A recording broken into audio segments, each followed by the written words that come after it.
Kemudian di dalam implementation guidelines dari keputusan menteri itu turunan ke bawahnya kadang-kadang tidak dipantau sehingga stuck di level kementerian saja.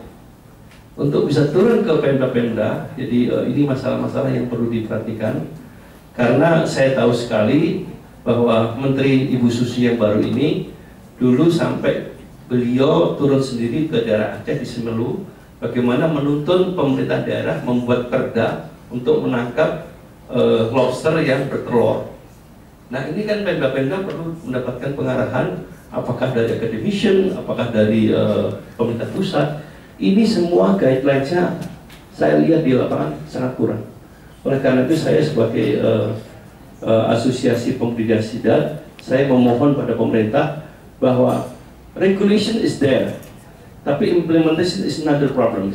Oleh karena itu perlu orkestrasi antara academician, government, businessman, dan society.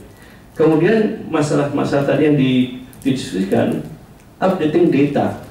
Data saya itu adalah data yang lama, jadi kita nggak akan tahu apakah daerah-daerah puncak penangkapan yang bagus itu bulan April sampai Mei, apakah masih bulan itu, apakah sudah berubah. Kita tidak pernah mendapatkan pengarahan atau pencerahan dari pemerintah maupun peneliti. Oleh karena itu kami menghimbau pada pertemuan yang baik ini bahwa kerjasama antara Kator Helix tadi penting, karena ya kita mengharapkan misalnya bulan Desember sampai bulan Januari itu peak, ternyata nggak ada sama sekali. Ternyata sudah ada perubahan climate yang hasil daripada penelitian yang dilakukan oleh para peneliti tidak didiseminasi ke pelaku usaha maupun ke pemerintah daerah. Ini yang saya tengarai seperti itu. Kemudian empowering ill association to strengthening from culture practices, trading and industrialization. Jadi kami sebagai pelaku mengerti sekali daerah-daerah mana yang masih bocor di dalam ekspor glass eel kemana. Ya. Tetapi kalau kita tidak pernah diajak bicara dan diperdayakan, ya kita lewat saja. Karena praktek-praktek mengenai illegal ekspor itu ya sangat lihai sekali. Ya.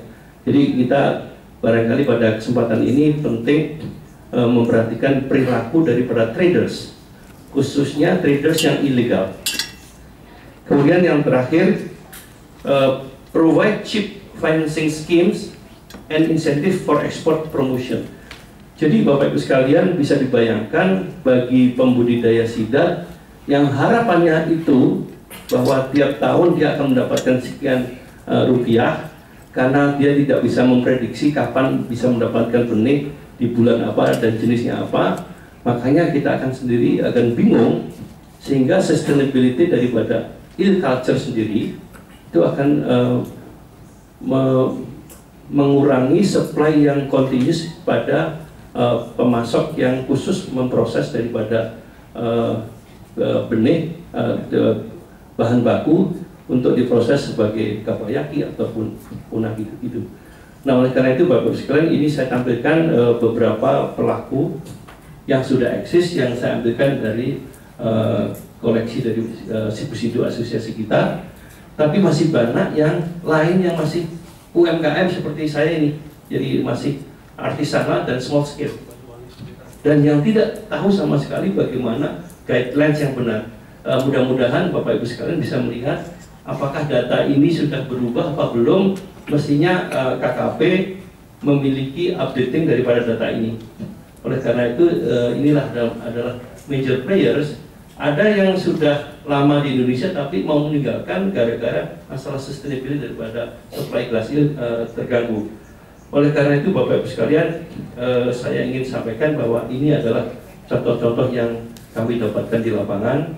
Mudah-mudahan yang saya bicarakan ini bukan hal yang saintifik, tetapi very practical, sangat praktis sekali yang saya menghimpun dari teman-teman semua. Mudah-mudahan bahan-bahan ini adalah praktek-praktek. Saya sendiri sudah melihat bagaimana di Jepang, ya.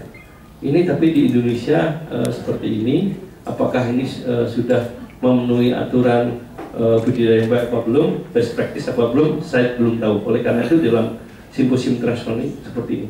Bahkan dari Jawa Swiss yang saya belajar di sana, sampai treatment pakan, sampai treatment temperatur itu sangat diatur. Karena saya lihat di Jepang sendiri semuanya computerized ya.